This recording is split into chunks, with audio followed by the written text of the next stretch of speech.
Good morning. What? Nice. I love it. So, hey, if you're here and you're watching this and you're thinking, okay, I came to the 10:15 service. You're supposed to be live. What's going on here? Here's the deal, guys. Metro is turning 1. Now, we're turning 13. But Metro is turning 1, so we have to be there, and I have to be there. So I hope that you guys will be a part of what God's doing. I know you're here because of that. And so we're just going to have a great time. We're going to have a great time. And this message is for you. So you walked in, you're like, oh, man, my name's not here live. It doesn't matter. I'm better on video anyways. Right? This is the 9 o'clock crowd, by the way. They're rowdy. Awesome. Hey, so I want to talk about what God's doing in us and around us. I want to talk a little bit about what God has done, or where He's taking us, but also I want to conclude our series called Hope for All, and it's kind of the heartbeat of our church. It's this idea that the message of Jesus is for all, and religions might say that's hope for some, but this message of Jesus is a hope for all. But before we get into the last part I want to talk to you about, let me ask you this. How many of you have ever done something grudgingly? Anybody? Like grudgingly? Have you ever, raise your hand, right? You have done that? Have you ever done something that you really did not want to do, but you did it anyways? So Friday nights for the last several years have been like family fun nights for us, okay? And basically what it is we started watching movies. And as the kids were older, I don't know why, but the movies were pretty good. Like what I mean by pretty good, we had no issues picking a movie. But now they're getting older, and I'm telling you, friends, it takes us 30 minutes to pick a movie. Everybody's got an opinion, apparently. And I'll tell you what, I usually don't have lingering bad attitudes. I just don't, okay?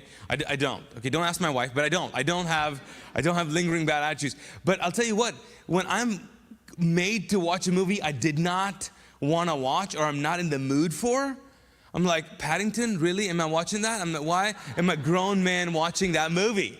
You know what I'm saying? We saw Instant Family the other night. You know, and I don't know if you know this, but it's about adoption, foster care, and all that.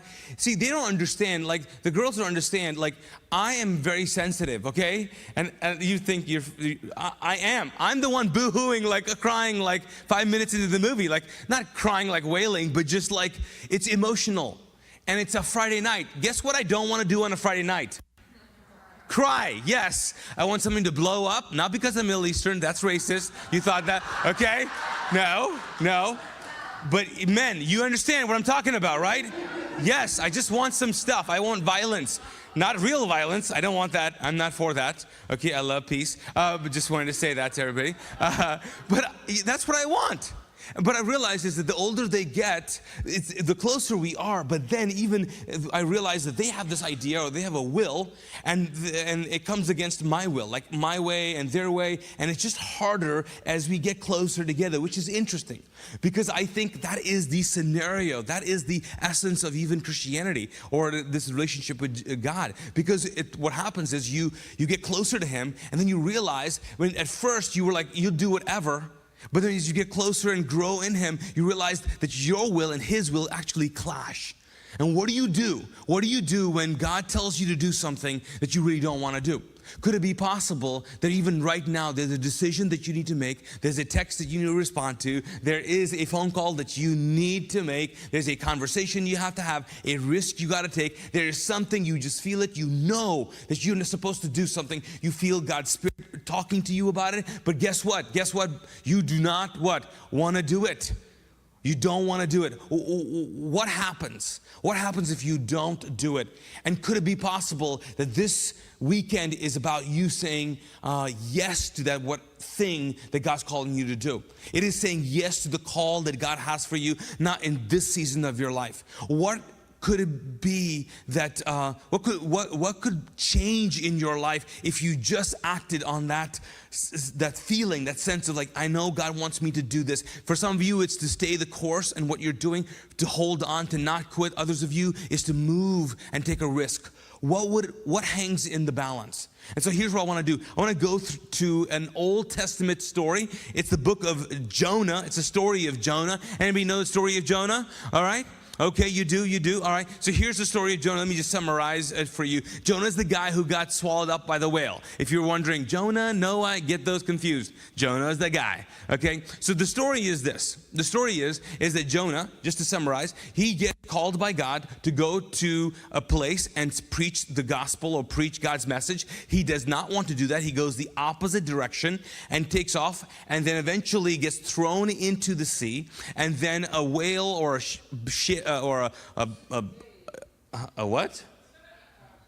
fish grabs him and then spits him out, and eventually he goes there, talks to those people, tells the people the story, and they all turn to God, and happy story, Disney ending. That's the children's version of the story.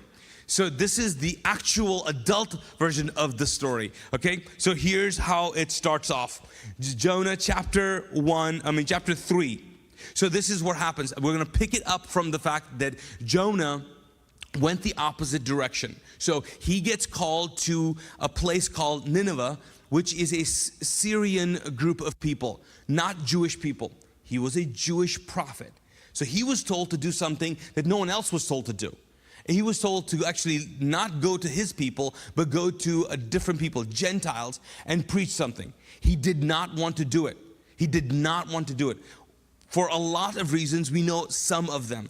And as you know the story, he boards a ship, goes the opposite direction, and there is a huge storm. And if you don't know part of that, in that storm, they're afraid that they're all going to die. And Jonah tells them, I know why this storm is happening. I know why it's happening. It's because of me. It's because of me. And then he tells them, the best thing you can do is actually to throw me out.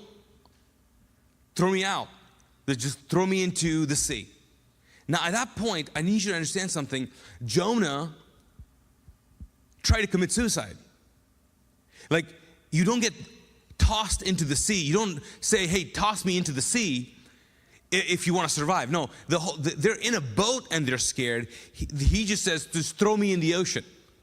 Because there was something inside of him that says, I just don't want to do what God wants me to do.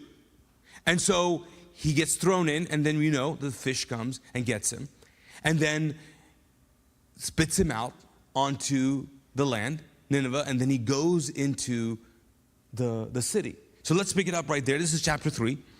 It says, then the Lord spoke to Jonah a second time. He says, get up and go to the great city of Nineveh and deliver the message I have given you. This time Jonah obeyed the Lord's command and went to Nineveh, a city so large that it took him 3 days to see it all. On the day Jonah entered the city, he shouted to the crowds. This is what he shouted. 40 days from now, Nineveh will be destroyed. This is the guy. This is the first doomsday prophet. Like, this is it. That was not the message. He was there for 3 days, looked around. The best thing he could say is this: 40 days from now, you're all going to be dead. And that's the message. That was the title of his message.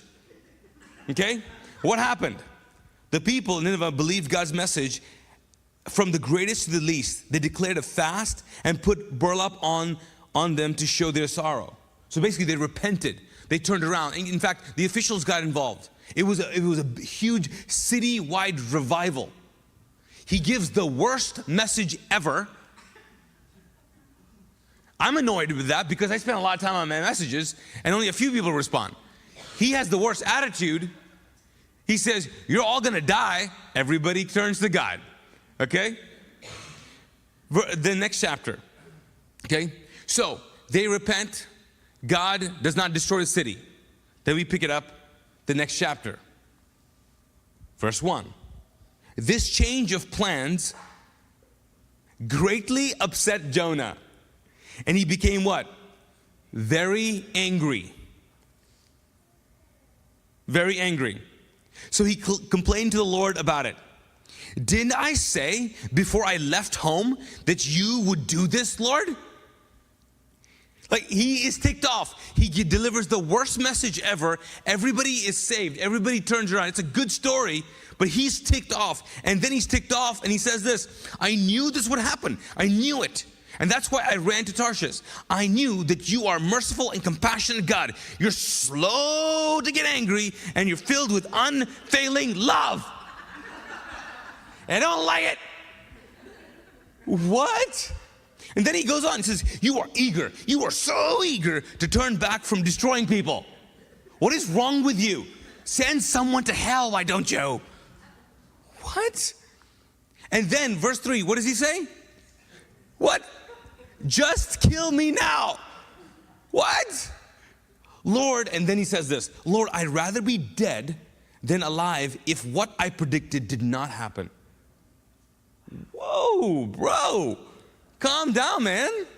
What's going on with you? Having a bad day, bad season, bad whatever? What you doing? You hear from God personally. You're like close to God. And he's like, I would rather die. Have you ever you're like, I don't want to be wrong. I don't want to be wrong. He's ticked off. He's ticked off. So then, just to continue the story, what happens is that he's so mad, he goes and hangs out outside the city to a place where he can look at the city, and he's hoping that God changes his mind, that the city is destroyed. And it doesn't happen. It doesn't happen. And then God allows a tree to be grown, and I don't know how long this took, but gave him shade over to give him shade against the sun. And the story is that God provided that, and then a worm came and destroyed the plant, and now he's ticked off at the plant. He's like, I can't believe I'm doing this now. Like, he's just mad and angry. And have you ever been like you want to kick things? Have you ever done that? You're just mad at everything. Everybody and everything. You're like, oh, my computer. Just random things. And he's just mad at everything. And then let's pick up the last chapter. And then the God starts talking to him again. So then the Lord said, he's like, hey, so you feel sorry about the plant. The plant. Though you did not do nothing, you did do nothing to put it there. It came up quickly and died quickly. But Nineveh, we're talking about Nineveh again. I don't want to talk about Nineveh. But Nineveh has more than 120,000 people living in spiritual darkness. Not to mention all the animals. Shouldn't I feel sorry for such a great city? So, the journey that Jonah's been, he doesn't want to go, goes the opposite direction, would rather die than be sent to those people, tries to die, that gets taken by a fish. In the fish, there's a whole prayer. He's like, not like this. I don't want to die like this. I'm sorry. Gets spit out. Eventually goes to the city. God saves the city. He's ticked off. Hangs out next to a plant. Plant dies. He's like, I can't believe you did this. I feel sorry for the plant. And God says, you feel sorry for the plant. You feel sorry for the plant. But what about all those people? What about all those people? He says, shouldn't I feel sorry? Shouldn't I have mercy on all those people? And then Jonah says, you're right. You're so right. No, he doesn't. No, he doesn't. The book ends like that. It is the only book that ends with God asking a question and the dude does not respond. He is so mad. Now, eventually, I think he got better because we have the book.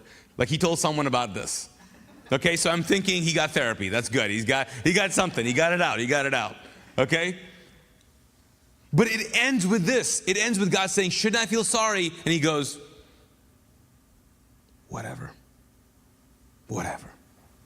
See, isn't it profound that sometimes we think that the things that God calls us to are always going to be the things that we want to do. And I'm so excited about the fact that this weekend we're celebrating a call that God has put on me and Ashley, but also to people who have been here for so long, for the past 13 years. And I'm so excited about Metro as well, that people have like journeyed with them, and for so long to go, hey, we're going to go after a certain group of people. We're going to go after a people group that might not be our people group. We're going to go after people, and we're going to give hope for all people. It doesn't matter who they are. And so when we started Mosaic 13 years ago, the reason why we left Charleston, South Carolina, is because we wanted to reach a diverse people group. I mean, that was the heartbeat of our church. I mean, in fact, the mission, the big reason why we exist is we want to reclaim the message and the movement of Jesus. That's why as a church we exist, to reclaim this. Why? Because the message of Jesus has been taken over and painted on and added to. The movement of Jesus has been the same thing. It's been added to, it's been it has been changed up. It's just been confused with people putting their own agenda to it. And so now church and community looks very different, and the message of Jesus is very different. And so we're here, we exist to reclaim, like, hey, no, this is really the message. That's why our doors are open. That's why we're at Metro. That's why we're here, to just say, hey, this is what we're reclaiming. Reclaiming this message. And this is a message not for some, it's for hope. It's not like Jonah. Jonah was like, I'm not going, no, hope is for some people, it's for Jewish people. It's not for the Gentiles. And God's saying, no, I'm for the Gentiles. I'm for all people. It's a message of hope for all people. And that's the reason why we as a church exist. And what we see, if our mission is to reclaim the message and the movement of Jesus, then our vision is to see, what does that look like? It looks like a diverse people coming together to live by faith, to be known by love, and to be a voice of hope. And it starts with us being comfortable with the fact that we are for all people. We are a diverse community who does that. And so I love that we're doing that. But I'll tell you what, it is very different. It is so different from normal Christianity sometimes. Because I didn't grow up in Christianity, and I came to faith, and then I started attending different churches. And some churches I would go to, and people would just have these encouraging things to say about me. But there was a theme that I started picking up on. People would come up to me and they go, you know what, I had a vision, or I just sense this, and I really believe this is true. And this was it. Consistently, I kind of kept on hearing this. You are going to go to your own people. You're going to go to your people and reach your people. And at first I was like, yeah. And then I kept on hearing it, and I was like, no, I don't want to do that. Because I don't know if you know, but because my people don't like me. My people will kill me. Yeah. I have and then when I got religious asylum as a refugee, stay as a religious refugee in the States, and then I would go to church and be like, you're going to go back to your people. And I'm like, no, I'm not. It's not happening. I wouldn't tell them. I'm like, thank you, sir. Thank you. Whatever. I'm not doing that. Okay? I'm not doing that. Because I think sometimes when you know there is the faith and the message of Jesus is being infiltrated by religion, this is how you find, this is when you realize, is that when the message of Jesus is for a certain kind of people, and our language becomes very exclusive, like this is our people, this is our church, this is our Jesus, this is our God. And then our songs are like that, and our language is like that. See, I want you guys to understand something. What God is doing here is so profound. See, we have the mind of Moses. We think in the mind of Moses. Moses' idea, the big idea was what? He said, go to the Pharaoh and tell them what? Let what? My people go. Let my people go. So now what we've done is throughout Christianity, we've taken this my people idea and followed it along. And so always it's like my people, my God, my people, my people. We reach my people, I reach my people. Our church, we reach our people. We cater to our people. It's like our people, our people. And there's a stark difference between the mind of Moses, in which most of us work in, to the opposite, which is, I think, is the heart of Abraham. And the heart of Abraham is that God says, hey, I'm picking you, and you're going to be a father to what? All nations. All nations. All nations. And for some reason, somewhere, this message of Jesus and the movement of Jesus has been taken over by the mind of Moses. No, it's just our people. It's just our people. It's just our people. And it is profound to me when you look at the life of Jesus and how he interacted, when he would praise someone's great faith. In fact, he's used special words to explain the kind of faith that people have shown two different times in the New Testament that's been recorded. And both of them were not Jewish people. He continually says to them, hey, I know you're talking about Abraham and Isaac and Jacob, but let me just tell you, many will come from the east and the west and take part in the same table. Like, I'm not here for the Jewish people. It's not that. I chose them to tell the story of God through them. But this hope is for all people. Is for everyone. You know, I got several text messages and just encouragement from pastors. I mean, even this morning I got one and that just said, hey, you know, so excited for you, so excited. And I stopped and I thought, you know what? Some of these are making me feel strange because they don't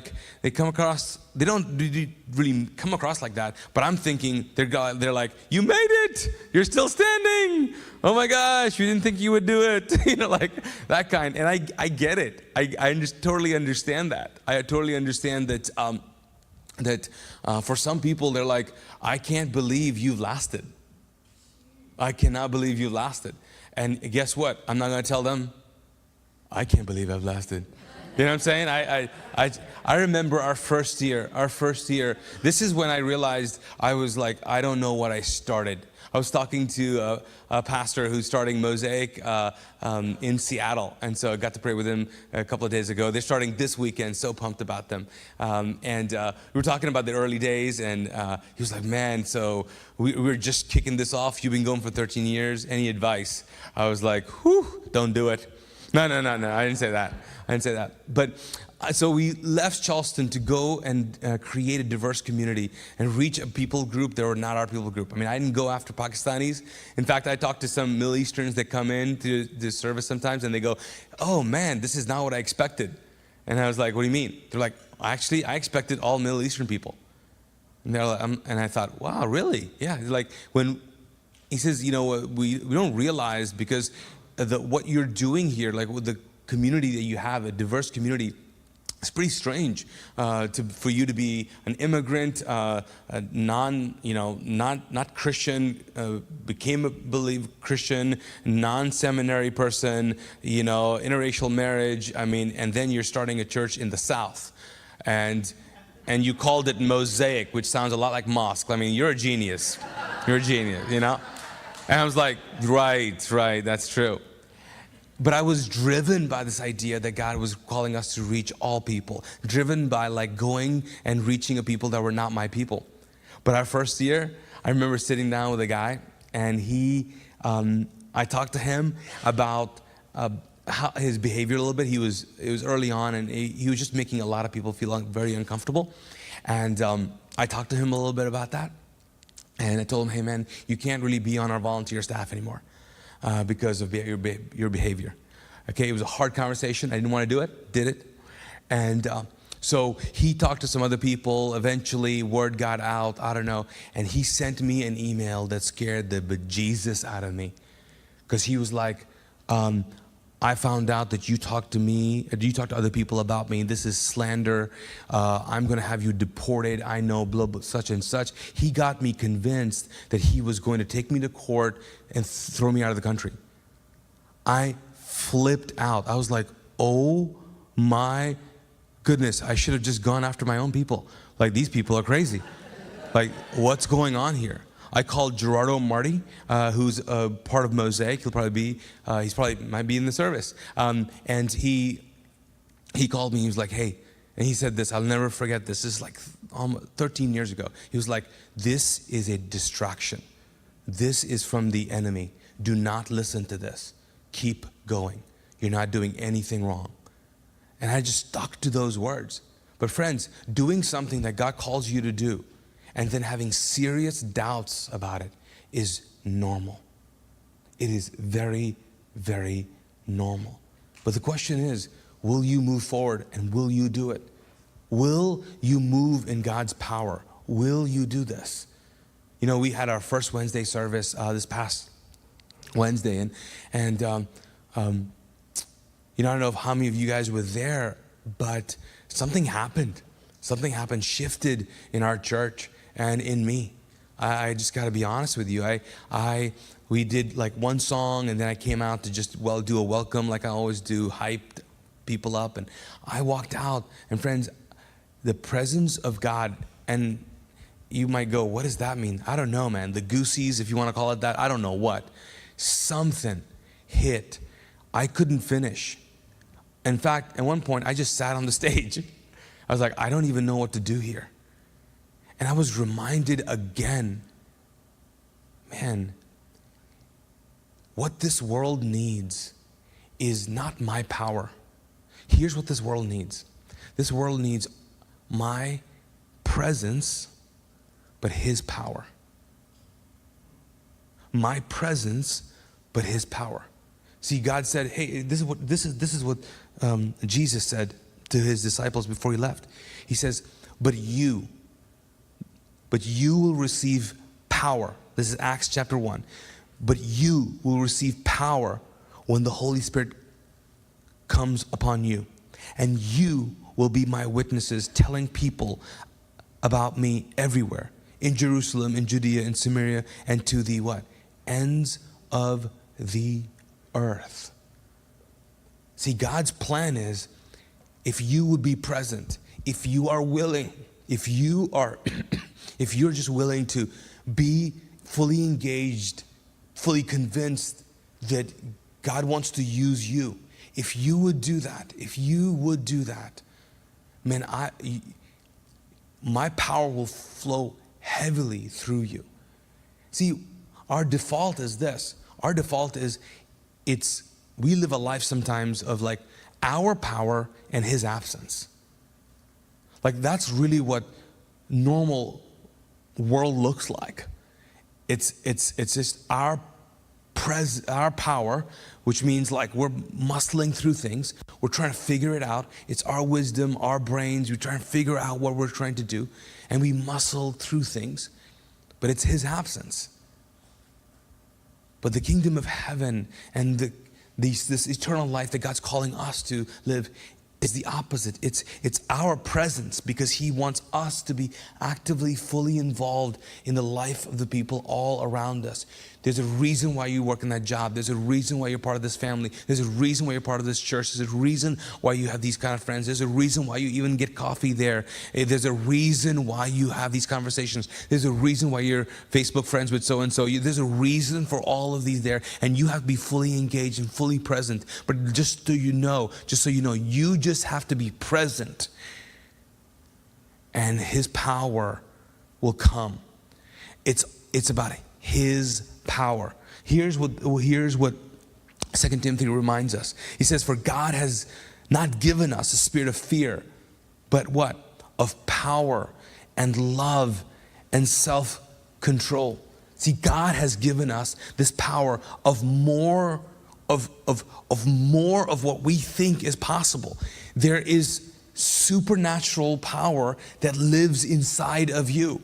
And so all the things that God is calling you to do, the little things, the I don't know if I should do this, or I'm so afraid to have this conversation, or I'm so afraid to let this person go, I'm so afraid to ask this person, I'm so afraid to try this, I'm so afraid to do this. All the anxiousness, all the stress, all of those little things that you're facing, just know there is a spiritual part of that. There is a counterpart to that. And that counterpart is going to be accessed through one simple thing called obedience. It's not effort. Honestly, it's just obedience. All you have to do is walk through that door. All you have to do is just do the thing you know you're supposed to do. So when it comes to like the one thing that God's calling you to do and you don't want to do it, all you have to do is just do it. And here's how gracious God is. Even if you do it with a terrible attitude, He gives He opens up supernatural doors for you. And I'm not saying always have a bad attitude. Did you hear me? I'm not saying that. But you can preach a message that is opposite of love. Like you can have the worst attitude. And God says, I'm gonna turn this. I'm gonna turn this. So I just want you to realize this. As we move forward as a church, man, I want to be fully entrenched in God's power, knowing that we are here not to just make a natural difference. We are here to make a supernatural difference in the lives of people. And so, man, I pray that those of you who've joined us and journeyed with us, and I see some of you guys in the crowd as well, who've journeyed with us all these 13 years. And for those of you who've just come on, man, come with us. Be a part of us. Let's reclaim this message and movement of Jesus together. Let's see what God does when we just step into obedience, step into moments of intense stress and fear, sometimes risking it all, and see what God does. You know, I've told you guys this before, that my one prayer over my kids, and I still do it. They're older, and I still do it. I pray this one prayer. I pray the Joshua prayer, that God, that you would make them strong and courageous. That God, you would make them strong and courageous. That they would be strong and courageous, and because you are going to go with them wherever they go. And what's unique about that is that when when God tells Joshua, hey, I want you to be strong and courageous, he tells him this: I promise you, wherever the ground that you take, the ground that you step on, I promise you I'll be there. But only the ground you step on. Did you hear that? Only the ground you step on. And for some of you, you're not stepping. You're not stepping on any ground. And God's like, I can't. What do you want? You can have the ground you step on.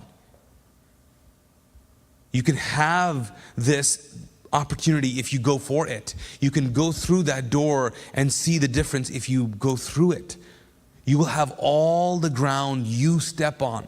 All I want you to do is be strong and courageous. And friends, we have to be strong and courageous as we move forward, because this message of hope is not for a few elect people who are perfect. It is for what? All. Hey, let's pray together. Can you stand? Lord God, I just thank you so much for this weekend and what this means. I thank you, God, that there are people here who walked in and they didn't know what they were going to get. They had all kinds of ideas of how you were going to talk to them and speak to them. But God, you're here. You're here and they know it. God, there are some people that you have been talking to for years, and you're not letting go of this invitation, this opportunity, this thing they need to do. God, I pray that this weekend would mark the end of fear and anxiety in people's lives. That they would walk courageously towards what you have called them to do. God, I pray for boldness beyond measure. I know, God, that your power, when it goes on us, when it comes upon us, God, when your spirit falls on us, we have this supernatural ability to love more, to risk more, to try more things, to accept more, to have more forgiveness and grace for people, more discipline in our lives, more the power to say no to things that tempt us. God, I pray that, God, this weekend would mark the end of our effort, the beginning of your power in our lives. God, once again we say this: Jesus, I give you my life. Fill me with your presence. In Jesus' name.